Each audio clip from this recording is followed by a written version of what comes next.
Welcome to everyday cooking. இன்னைக்கு நம்ம மக்காச்சோளத்தில் பக்கோடா எப்படி செய்யுதுன்னு பார்க்கலாம். இதுக்கு ஒரு 2 மக்காச்சோளத்தை இந்த மாதிரி உதுத்து எடுத்து வச்சுக்கோங்க. நீங்கள் நம்ம நார்மல் மக்காச்சோளம் யூஸ் பண்ணாலும் சரி, இல்லை ஸ்வீட் கார்ன் யூஸ் பண்ணாலும் சரி, ரெண்டுலேயும் பண்ணலாம். இப்போ இதை மிக்சிக்கு மாற்றி இதை அரைச்சி எடுத்துடலாம். இதை ஒரு சுற்றிட்டு கொஞ்சம் உப்பும் சேர்த்துக்கோங்க. அரைக்கும் போதே உப்பு சேர்த்துட்டிங்கன்னா நல்லா மிக்ஸ் ஆகிக்கும். அதுக்காக தான் தண்ணி சேர்க்காம அரைங்க. ரொம்ப கரகரப்பாகவும் இருக்கக்கூடாது, ரொம்ப மையாவும் போயிடக்கூடாது. இந்த மாதிரி இருக்கணும். இப்போ இதை ஒரு பாத்திரத்துக்கு மாற்றிக்கலாம்.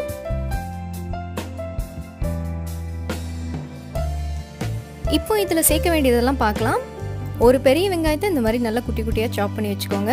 ஒரு கை கொத்தமல்லி நல்லா பொடியாக நறுக்கிக்கணும். அதே மாதிரி கொஞ்சமாக கருவேப்பிலையும் நறுக்கிக்கோங்க. கொஞ்சமாக இஞ்சி ஒரு சின்ன துண்டு பொடி பொடியாக நறுக்குனது. பச்சை மிளகாய் 1 இல்லைன்னா 2 பொடி பொடியாக நறுக்குனது.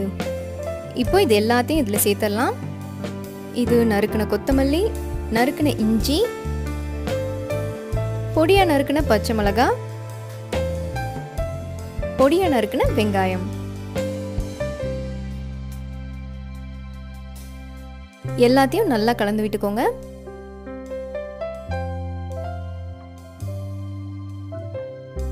இதில் நம்ம தண்ணி ஊற்றி அரைக்கல, ஆனால் வடையா தட்டுறதுக்கு கொஞ்சம் பசப்பு தன்மை தேவை. அதனால தண்ணியை லைட்டாக தெளிச்சிட்டு நல்லா பிசைஞ்சுக்கோங்க.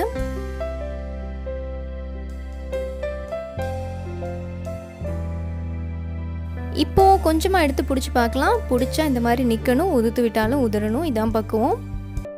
இதை இப்போ நல்லா சூடான எண்ணெயில் உதுத்து விடுங்க.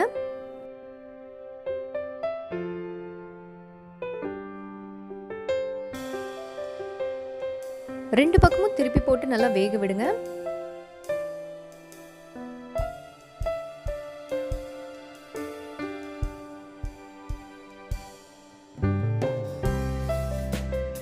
நல்லா பொன்னிறமா மொறுமொறுன்னு ஆகணும். அது வரைக்கும் இது அடுப்பில் இருக்கட்டும். இதோ ரெடி ஆயிடுச்சு. வெளியில் எடுத்துடலாம்.